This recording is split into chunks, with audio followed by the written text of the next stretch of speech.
Ақтөбелік жас жазушы Әлихан Жақсылық Африкадан Аляскаға атты жаңа кітабының тұсаукесерін жасады. Шара Сақтаған Бәйішев атындағы облыстық әмбебап ғылыми кітапханасында өтті. Оған жазушының оқырмандары мен ақтөбелік зиялы қауым қатысты. Әдебиетке жаңа леп ала келген жазушының кезекті туындысының желісімен әріптесім де танысып келді.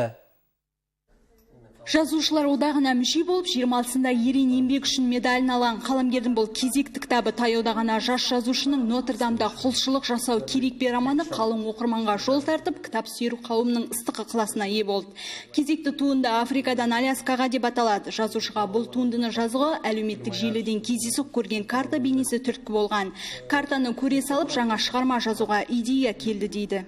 Африкадан, оңтүстік Африкадан Магаданға дейін баратын жаяу жүргіншілердің маршруты картасы алдыма шықты. Сол кезде осы роман жазу идея келді. Бұл идея бойынша негізі саяхатшылардың тағдыры, саяхатшылардың жүріп өткен маршрут туралы жазамын деп ойладым. Бірақ маған адамзат тарихының маршруты ойыма елестеді. Яғни адам жануарлар әлемінен бөлінген кейін Африкадан Аляскаға тарады деген ғылыми тұжырымдар бар, болжамдар бар. Сол бойынша осы роман жаздым. Көп уақыт кеткен жоқ. 1,5-2 айдың көлемінде біраз редакторлық жұмыстары, өңдеулер болды. Роман адамзат тарихы жайлы. Африкадан Аляскаға романы бұған дейін жарық көрген Нотр-Дамда құлшылық жасау керек пе шығармасынан стиль жағынан да туындының даму сатысынан да өзгерек. Өйткені жаңа туынды мифологиялық аңыздарға сүйене отырып жазылған, ал оқырманды қызықтыратыны сан түрлі кейіпкердің шырғалаңға толы оқиғалары. Темпімен қызықтыру мүмкін. Бұнда оқиғалар өте жедел дамиды.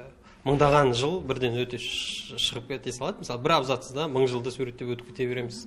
Сондықтан бұл темп көп деген оқырмандардың айтып жатқаны қазіргі ішіндегі кейіпкерлердің жасы жетіп өлуі деген сияқты, немесе мынаның жасы бір 1000-ға келді ғой деген, 800-ге келді ғой деген түсінік жоқ. Кейіпкерлер өмір сүре береді, ешкім жаңағыдай өліп жатпайды. Яғни картайда жасы келді деген жоқ. Барлығы дамып, сол адамзаттың тарихын, болашағын бәрін де қамтып отырамыз. Туынды таныстырылымда театр әртісі Нұрлыбек Жұбатқан, Қазақстан жазушылар одағының мүшесі, ақын әрі аталмыш туындыға редакторлық еткен Гүлмай Әбішқызы, сондай-ақ кітап сүйер оқырман жиналды. Тезірек басқа тілдерге де аударылса екен деп, себебі біз қазақ жазушыларының әсіресе бір жалпы қазақ атын, қазақ әдебиетін әлемдік деңгейге алып шығатын үміттер күтеміз ғой. Сондықтан осы бір баладан сондай мүмкіндіктері бар деп үміт күтеміз, жолы бола берсін дейміз. Бүгін кітабы құтты болсын. Әлемдік деңгейге жалпы адамзат тағдыры, жалпы бүкіл жаратылыс, біз қайда бара жатырмыз?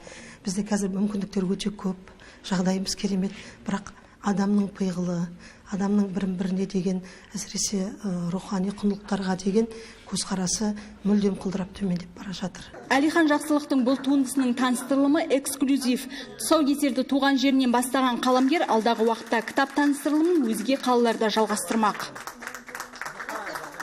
Жас жазушының әдебиетке терең бойлағаны сонша, қазір жаңа шығарманы жазуға кіріскен. Жаңа туынды ғаламторда шырмалған адам тағдырын суреттемек. Жиын соңында қонақтар қаламгерге жылы лебізін білдіріп, шығармашылық табыс тіледі. Сондай-ақ жазушы кітабын кітапханаға сыйға тартты.